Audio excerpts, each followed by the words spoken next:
Čau lidi, u dalšího videa, jak jsme vyráběli hopík.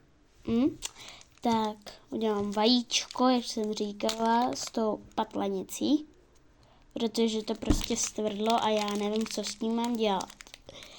Takže si vytáhnu tohle, jako ne, já už to udělám usmažený, jo, ale že jsem si vytáhla tohle a udělám si to takovouhle placku.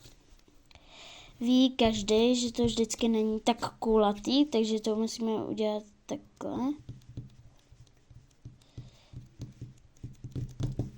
Aby poznal, že to je fakt vajíčko. Takže tohle a teď jdeme udělat z týdla. Já nevím, mně to žlutý jako připadá asi jako normální, protože tohle, jestli jsem vám říkala minulým, že tohle není normální modelína, tak nejspíš jako, že mě to fakt připadá jako normální. A takhle dáme na to vajíčko. Já už tam kvůli modelíně. A že ji nemá taky, tady máme vajíčko, ty sladky.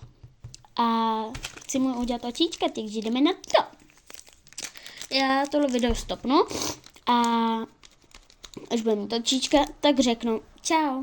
Tak ok, asi to nevyrobím, ale tohle úplně stvrdli. Jak tam to. A ten bok je jako, kdyby se to úplně roztálo.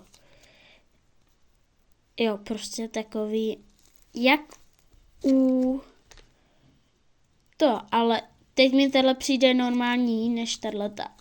Fakt normální. Takže nevím. No, to nic, udělám to, no. Tak, už jsem dodělala obličej.